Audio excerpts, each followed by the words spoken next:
যাক, এবার কোনো রকমে এই বিয়ে বাড়িটা মিটে যাচ্ছে। আমার তো রীতিমতো ভয় ধরে গিয়েছিল। ফুল সাজানোর ছেলেটা যা ছোদান ছোদাচ্ছিল, আমি তো ভাবলাম মাঝপথে আমি না চড় থাপ্পড় খেয়ে যাই। যা বলেছ দুলেদা, এত বড় একটা বিয়ে বাড়ি, এই ইভেন্ট ম্যানেজ করা কি চারটিখানি কথা? তাই তো।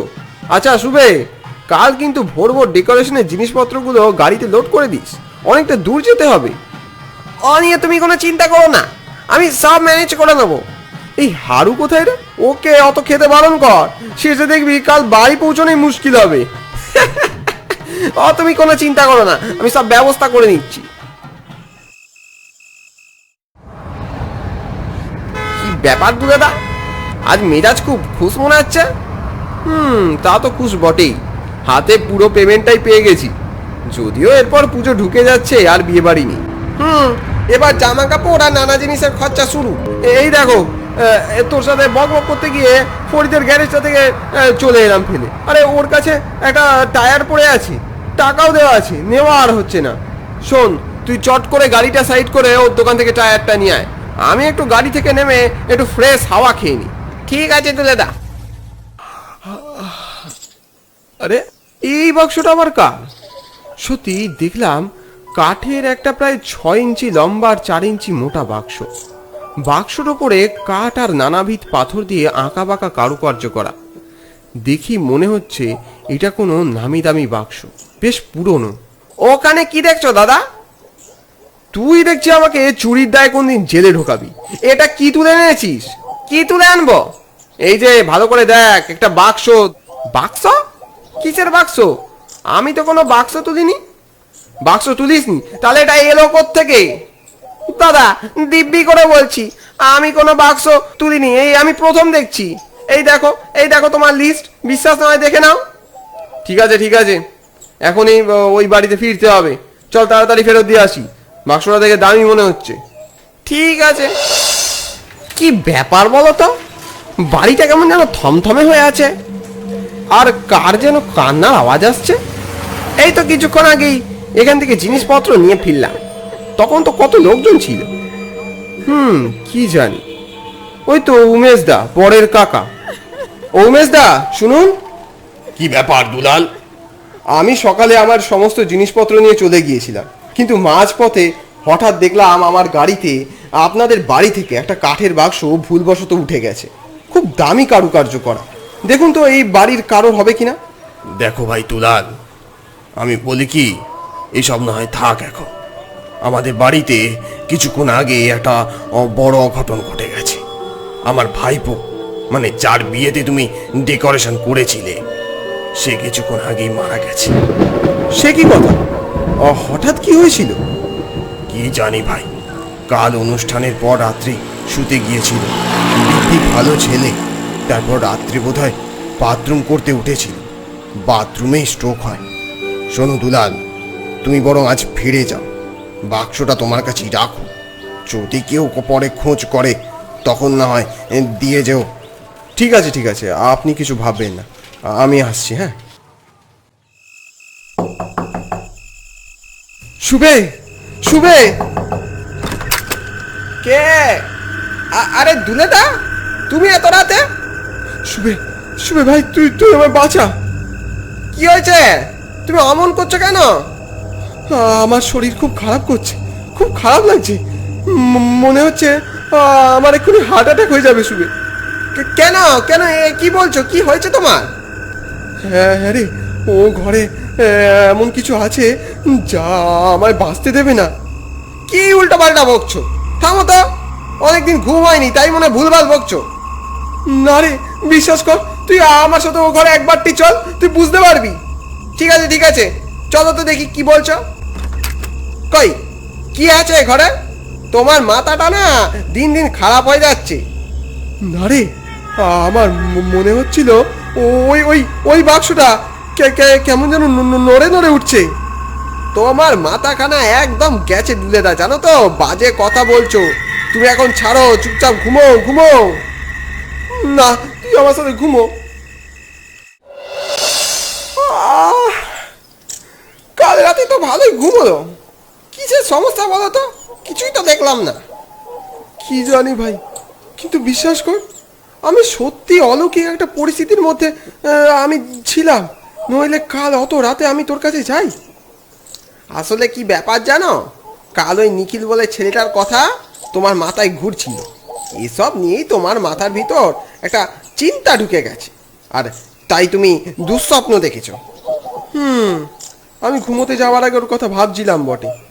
দেখেছো, আমি বলি এখন কদিন চাপ কম আছে, তুমি বরং তোমার গ্রাম থেকে ঘুরে এসো। কথাটা মন্দ বলিসনি, এখন হাতে সেরকম কাজ নেই, গ্রাম থেকে ঘুরে আসাই যায়। তাহলে তুইও চ, পুজো অবধি ওখানেই নামে কাটিয়ে আসবি, নতুন জায়গায় ঘোরাও হয়ে যাবে। যাওয়া যায়, বসেদের বাড়িতে এখনো কয়েকটা মাল পড়ে আছে জি। তুমি বড় এক কাজ করো, তুমি আজ বেরিয়ে যাও, আমি না হয় যখন কাজগুলো শেষ হবে দিন কয়েক পর চলে যাব। ঠিক আছে, আমি এখন উঠি তাহলে। হ্যাঁ হ্যাঁ, যা যা যা। এতক্ষণ সব ঠিকঠাকই চলছিল, কিন্তু শুবে চলে গেলে ওই বাক্সের দিকে ফের আমার নজর পড়ল। আর নজর পড়তেই আমার একটা অদ্ভুত অনুভূতি আবার আবার জেগে উঠল। সেই বাক্সটা যেন আমায় বলছে, আমায় খুলে দাও, আমায় খুলে দাও। সঙ্গে সঙ্গে সেই ছেলে মানুষের কৌতূহলটা জেগে উঠল। আমি যেন নিজেকে আর সামলাতে পারলাম না, ওই বাক্সের দিকে ধীরে ধীরে এগিয়ে গেলাম। পাগলের মতো বাক্সটাকে টেনে খোলার চেষ্টা করলাম। ঠিক তখনই ফোনটার সঙ্গে সঙ্গে বেজে উঠল। হ্যালো, হ্যাঁ বলছি। অঘটন? কি অঘটন? Hello hello hello. আজব, বাড়ি থেকে ফোন এসেছিল, ব্যাপারটা আমার কাছে কিছুই স্পষ্ট হলো না, তবে আমি বুঝতে পারলাম আমাকে এক্ষুনি বেরিয়ে পড়তে হবে। বাড়ি ঢুকতেই চমকে উঠলাম, দেখলাম বাড়ির বারান্দায় একটা খাটিয়াতে আমার ভাই ছোটু চিত হয়ে শুয়ে আছে, ওর সারা পায়ে ব্যান্ডেজ। এ কি হয়েছে তোর?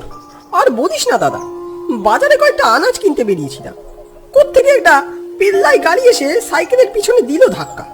আমি ছিটকে রাস্তার ধারে গিয়ে পড়লাম, আরেকটা গাড়ি আমায় প্রায় মেরেই দিচ্ছিল। আশপাশে কিছু লোকের জন্য কোনো রকমে বেঁচে ফিরেছি। বলিস কি, এ তো দেখছি তোর উপর দিয়ে অনেক বড় ফাড়া গেছে। তুদাল, তুই এসছিস বাবা, দেখ দেখ ছোটুর কি অবস্থা। চিন্তা করো না, আমার মনে হয় কদিন গেলেও ঠিক হয়ে যাবে। আমি আজই এখানে আসার কথা ভাবছিলাম, তারপর দুম করে তোমাদের এই ফোন।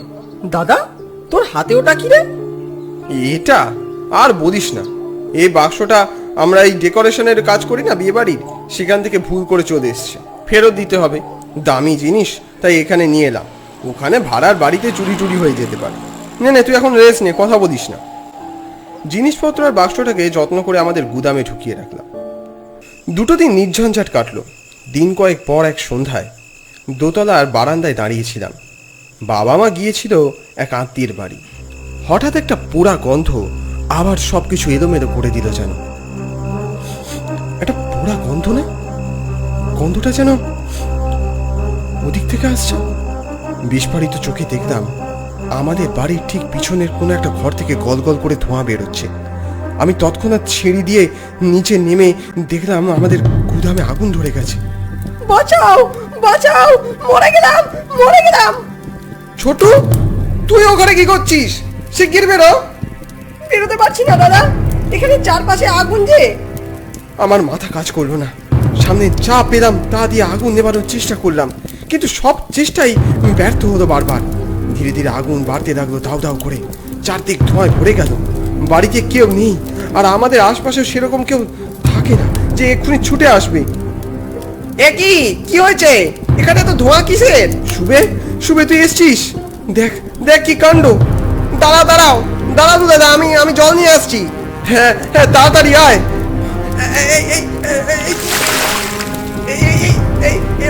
ওদিক দে না, আমায় দে। কিছুদিন আগে একটা এত বড় বিপদ ঘটালি, আমাদের না জানালে তোমার শান্তি হচ্ছে না? না বাবা ছাড়ো না, ও হয়তো না বুঝে ও ঘরে ঢুকে পড়েছিল। কিন্তু ছোটু, কিভাবে আগুনটা ধরে গেল বলতো? তুই কি কিছু করেছিলি? বিশ্বাস করো দাদা, আমি ওখানে এমন কিছু করিনি যে আগুন ধরে যাবে। তাহলে? আমি তো শুধু কৌতূহল বসে ওই বাক্সটা খুলতে গিয়েছিলাম, ব্যাস, আর কিছু না। ফের ফের মিথ্যে কথা বলছিস? আর না দিলে সোজা হবে না। বল বল, দেশলাই টেসলাই নিয়ে কি কুকর্ম করছিলি? না বাবা, ও হয়তো ঠিকই বলছে। একটা কথা তোমাদেরকে বলা হয়নি, আমি সেদিন ওই বাক্সটা খোলার চেষ্টা করতেই ছোটর দুর্ঘটনার খবরটা এসেছিল। ও বাক্সের মধ্যে হতে পারে কোনো অশুভ রহস্য লুকিয়ে আছে। দুধেদা, আমার কি মনে হয় জানো তো, এই বাক্সটা এইখানে রাখা ঠিক হবে না। কিন্তু এত রাতে এই বাক্স নিয়ে যাবো কোথায়? আচ্ছা, এখানে আসতে একটা মেন রোডের পাশে পুকুর আছে না, সেখানে এই বাক্সটা ফেলে এলে কেমন হয়? পরে না হয় উমেশদাকে কিছু একটা বলে দেব। আরো বড় কিছু দুর্ঘটনা ঘটার আগেই এটা ফেলে আসাই ভালো। শুভে, তুই এটা নিয়ে বাইরে দাঁড়া, আমি সাইকেলটা বের করছি। রাতের নিশ্ছিদ্র অন্ধকারে সাইকেলে একটা লণ্ঠন ঝুলিয়ে নিয়ে আমরা বেরিয়ে পড়লাম। পুকুরটা এখান থেকে নয় করে হলেও 10 থেকে 12 মিনিটের রাস্তা। দুলেরা, সাবধানে সাইকেল চালা, যা অন্ধকার দেখছি, এখানে রাস্তাও গুলিয়ে যাবে। ঠিকই বলেছিস শুভে, এ গ্রামের এদিকটায় এখনো সেইভাবে ল্যাম্পপোস্টও ঢোকেনি। যদিও এখানে সব মিলিয়ে গোটা 10 পরিবার, বাড়িগুলো অনেক দূরে দূরে। আবার আজ সাইকেলও চালাচ্ছি বহুদিন পর। দুধারে বাঁশের বাগান আর পিছনে কচুবনের নির্জন রাস্তা দিয়ে এগিয়ে চলেছি। সময় গড়ালে পুকুরের কাছাকাছি আসতেই হঠাৎ সাইকেল থেকে সামনে সম্ভবত একটা বড় পাথরে লেগে সাইকেল শুদ্ধ দুজনেই ছিটকে পড়লাম। আহ আহ আহ দুলেদা, কোথায় পড়লাম বলো তো? এরপর যখন খেয়াল হলো তখন দেখলাম বাক্সটা ছিটকে রাস্তার এক সাইডে পড়ে আছে। সব বলে শুবে, ওদিকে তাকিয়ে দেখ, কি অনর্থ ঘটেছে। বাক্সটা খুলে কি সব বেরিয়ে এসছে। তারপর চোখের পলকে সবকিছু যেন নিমেষে বদলে যেতে লাগলো। আমরা যা ভেবেছিলাম তার থেকেও ভয়ঙ্কর কিছু মনে হলো আমাদের সাথে ঘটতে চলেছে। আমাদের চারপাশে উদ্যম হাওয়ার বেগ শুরু হলো। মনে হলো একটা হাওয়ার বলয় আমাদের চারপাশ ঘিরে ধরেছে। তুলেদা, এ কি হচ্ছে বলো তো আমাদের সাথে? শুভে শুভে, তুই চিন্তা করিস না, আমি আছি এখানে। ওই দেখো, বাচ্চাদের পিছনে কারা যেন আমাদের দিকে তাকিয়ে আছে। সত্যি, ওই চোখগুলোর দিকে তাকালে গায়ের লোম খাড়া হয়ে যায়। ওরা কারা? অজানা আতঙ্কে শিউরে উঠলাম। আজ কতদিন পর মুক্তি পেলাম, কত শতক পর এই হতচ্ছাড়া বাক্স থেকে মুক্তি পেয়েছি। ওদের চেহারা স্পষ্ট হতেই শুভে অজ্ঞান হয়ে গেল। শুভে শুভে, সে কোন কালে এক অঘরী সাধু আমাদের এই বাক্সে বন্দি করেছিল। কবে থেকে পিপাসা পেয়েছে রে, কবে থেকে পিপাসা পেয়েছে। কিসের পিপাসা? রক্তের, রক্তের পিপাসা। সে তো আমাদেরও রক্তের পিপাসা পেয়েছে রে। সামনে জীবন্ত দুটো মানুষ, তাতে চিন্তা কি? এসব শুনে বাঁচার শেষ আশাটুকু রইল না। ওরা ক্রমশ এগিয়ে এলো আমার দিকে। আমি ভয়ে চিৎকার করে উঠলাম, বাঁচাও বাঁচাও, কে আছো, বাঁচাও। কেউ উত্তর করলো না। আর বড় জোর এক পা দুটুতে ওরা অকস্মাৎ অকস্মাৎ ঝোপঝাড়ের মধ্যে থেকে আগুন জ্বলে উঠলো। ধাও ধাও করে আগুন, চোখের সামনে জ্বলে উঠলো রক্তাভ আলো। আর সেই পিশাচগুলো চমকে উঠলো হঠাৎ। আমার আগুন কেন, আগুন কেন? ওরে ওরে, আগুনে আমাদের আমাদের বাঁচতে দেবে না, আমাদের মেরে ফেলবে আগুন। এখান থেকে চম্পট দে, নইলে আগুন আমাদের ধ্বংস করে দেবে। মুহূর্তের মধ্যেই প্রেতগুলো যেন ভ্যানিশ হয়ে গেল। চারদিকে আগুনের লেলিহান শিখা যেন বেড়েই উঠলো ক্রমে। আমি আর সেখানে এক মুহূর্ত সময় নষ্ট করলাম না। জ্ঞানহীন শুভেকে নিয়ে কোনো রকমে সোজা বাড়ির দিকে রওনা হলাম। সকালে শুভের জ্ঞান ফিরলেও বলল, দুলেদা, তাহলে আমরা বাঁচলাম কিভাবে বলো তো? মনে হয় সেই লণ্ঠনের আগুন কোনোভাবে সেই ঝোপে লেগে গিয়েছিল, আর ওরা ওই আগুনের ভয়েই চম্পট দিয়েছিল। বুঝেছি, তাহলে এতক্ষণে ওই বাক্স আগুনে পুড়ে ছারখার হয়ে গেছে। তা হতেই পারে, তবে এটুকু বলতে পারি, এ বাক্স যার, সে কোনো দিনও আমাদের কাছ থেকে চাইতে আসবে না।